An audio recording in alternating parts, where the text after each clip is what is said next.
एक बार फिर से ब्रिलियंट मैथ्स क्लासेस में आपका स्वागत है। इस वीडियो में हम लोग प्रश्नावली 1.2 का प्रश्न क्रमांक 7 को हल करेंगे।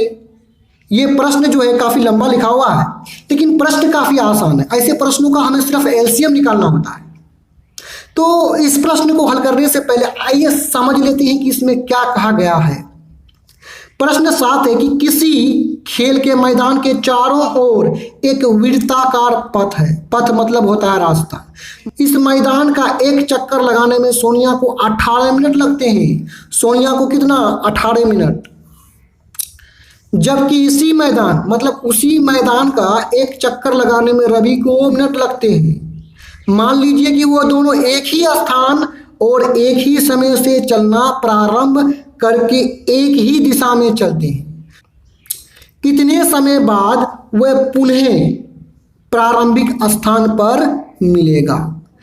मतलब जिस स्थान से चलना शुरू किया था दोबारा मतलब पुनः उसी स्थान पर वो कितने समय बाद मिलेगा, उसी को हमको बताना है। इस प्रश्न को थोड़ा ऐसे भी समझ लीजिए। मान के चलिए कोई खेल का मैदान वृत्ताकार है। इस वृत्ताकार मैदान को पूरा चक्कर लगाने में सोनिया को 18 मिनट और रवि को कितना? रवि को ये पूरा चक्कर लगाने में केवल 12 मिनट लगता है। रवि 12 मिनट में और सोनिया 18 मिनट में। अब दोनों मान के चलिए यहाँ से चलना प्रारंभ किया और दोनों साथ में यहाँ से एक ही दिशा में ऐसे घूम रहा है। तो घूमते घूमते कितने मिनट बाद वो दोनों जहां से चलना प्रारंभ किया था इस स्थान से इस स्थान पर आकर मिलेगा, इसी को हमको निकालना है। तो चलिए कितना मिनट बाद मिलेगा वो दोनों, इसके लिए हमें 18 और 12 का एलसीएम निकालना होगा। तो इसके लिए आइए हम लोग निकाल लेते हैं, एलसीएम निकाल लेते हैं। अब देखिए सोनिया को घूमने में 18 मिनट, तो 18 का निकाल लेंगे क्या? अभाज्य गुणनखंड 2 से 9 दूने 18, 3 से चला लेंगे 3 तिया 9, 3 एक कम 3। अब दूसरी संख्या क्या है? 12 है। क्या है? 12। तो कितना से चलेगा? 6 दूने 12, 2 से 3 दूने 6, 3 से 3 एक कम 3। नीचे लिख लेते हैं 18 का अभाज्य गुणनखंड क्या है? 2 गुना 3 गुना 3। यहाँ लिखेंगे बराबर 2 गुना 3, 3 दो बार आया है तो पावर 2 लगा देंगे, घात 2 लगा देंगे। अब 12 की बात करेंगे तो 12 का अभाज्य गुणनखंड है 2 गुना 3।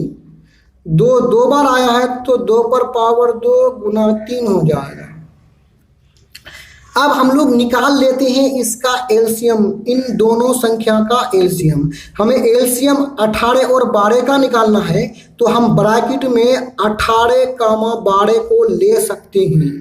यदि आप ब्रैकेट में 18 और 12 को नहीं भी लीजिएगा तो इसमें कोई दिक्कत नहीं है।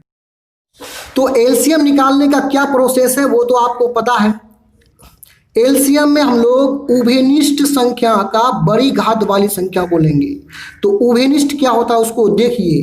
2 इसके भी गुणनखंड में शामिल है, 2 12 के भी गुणनखंड में शामिल है, तो 2 क्या है? उभयनिष्ठ है। और जो उभयनिष्ठ होगा इन उभयनिष्ठ में बड़ी घात को लेंगे। तो बड़ी घात किसका है? इसका है 2 पर पावर 2। 3 भी उभयनिष्ठ है। देखिए 3 इसके भी गुणनखंड में शामिल है, इसके भी गुणनखंड में शामिल है। तो जो उभयनिष्ठ होगा तो इसके बड़ी घात को लेंगे। इसका घात कुछ भी नहीं तो ये इसका 2 है, अर्थात बड़ी घात ये है 3 पर पावर 2, 3 पर घात 2।